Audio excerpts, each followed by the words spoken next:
Have you ever, noticed how even when things look super chaotic, like, say, the weather or even, like, the stock market, Yeah. there are, like, these hidden rules kind of running things behind the scenes? It's fascinating, isn't it? It really is. And get this. Today, we are diving into the world of physics to look at this groundbreaking research on a semiconductor-based time crystal that is, like, showing order in ways scientists didn't even expect. Yeah, it's pretty mind-ending. It really is. And what's really capturing everyone's attention is the time crystal itself. Yeah, what is that? Imagine like a system that just oscillates all on its own, rhythmically, like a tiny clock, but without needing any constant push. So it's like it's got its own internal rhythm going on. Yeah, exactly. Spontaneous periodic behavior, but in time. That's a time crystal. Okay, that's wild. It is. So for this deep dive, we're looking at some really cool research from Dr. Alex Greilick and his team over at TU Dortmund University. Great. Yeah. Their work, it's detailed in a paper called Eingefickter Text, published in Nature Communications on March 26th, 2025. And it builds on their previous work with an indium gallium arsenide time crystal, which you might remember they first kind of showed off in Nature Physics. Right. They were the first to demonstrate the time crystal properties of that material. Yeah, exactly. So they're taking what they already know, and they're adding this really neat twist. Yeah, and you know how they were using continuous laser light to get that time crystal oscillating? Well, in this new research, they've switched it up. They're using pulses of laser light now. And the really cool part is they can fine-tune the frequency of these pulses. Okay, so instead of like a constant beam, it's like they're flashing it. Exactly. Wow. Okay, so what happens? Like you've got this microscopic crystal, it's got its own beat going on, and then you start hitting it with these pulses of light at different rates. Did it just like freak out? You know, at first, the findings were really remarkable. When they changed the driving frequency, the frequency of those laser pulses, they saw the time crystal's oscillations do some pretty unexpected things. Okay. It would go from being totally in sync with the driving pulses, like perfectly synchronized, and then it would suddenly shift into what they called complete chaos. So it was like order and then chaos, like flipping a switch almost. It sounds that way, right? But it wasn't quite that straightforward. Okay, so there were like some in-between states. Exactly. There were these moments where the crystal's rhythm, it seemed to like latch onto the pulse frequency, but in very specific ways. Interesting. The paper calls them synchronization plateaus. Imagine it like this. At certain driving frequencies, the time crystal's oscillations would lock in into this really stable, predictable ratio with the frequency of the laser pulses. So there are these special frequencies where everything kind of clicks into place. Right. But here's the truly amazing part. The fractional values where this locking happened, they weren't random. Yep. They actually followed a very specific mathematical pattern. Okay, now that's where I get lost a little bit. Yeah, it gets pretty deep. So tell me, what was this pattern that they were seeing?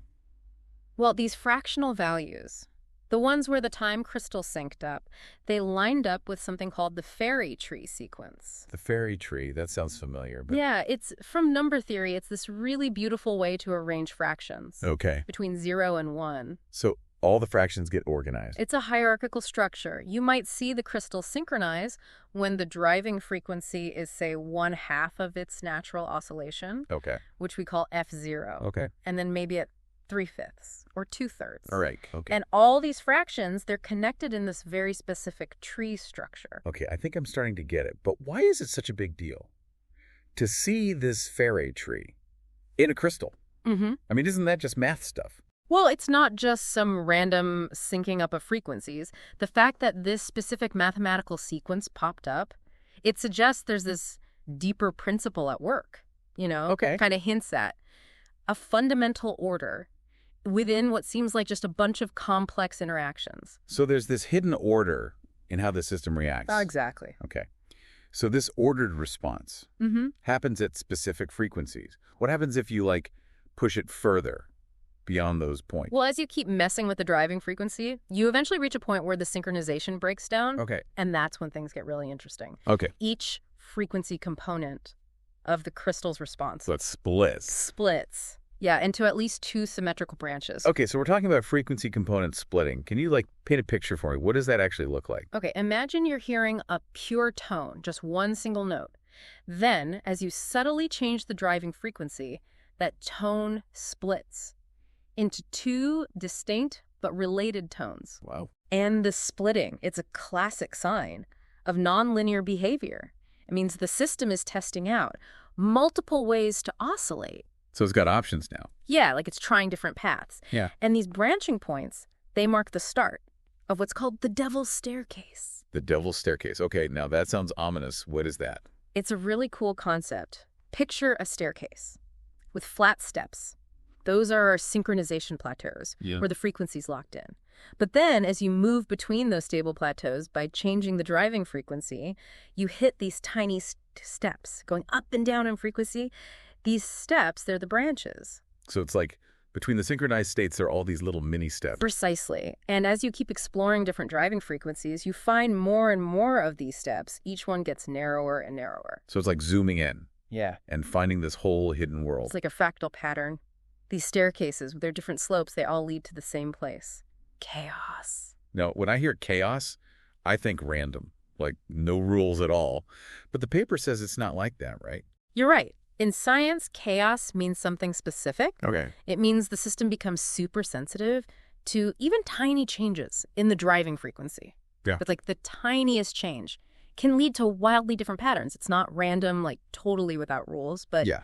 it's basically impossible to predict in the long run. Oh, because even a tiny difference at the start can throw everything off. Exactly. But even this chaos, it has its limits. Because they found that if you kept pushing the frequency even higher, the chaos actually went away. Yes. They found that if they pushed the driving frequency past a certain point, the chaos vanished. And the time crystal became regular and periodic again. Wow. So it went from order to this crazy complexity and then back to order. Isn't that wild? That's amazing. And this is not just, some weird physics thing. Right. Dr. Greilish said, for the first time, all these observations have been made in a semiconductor. They represent a significant step toward a comprehensive understanding of nonlinear systems.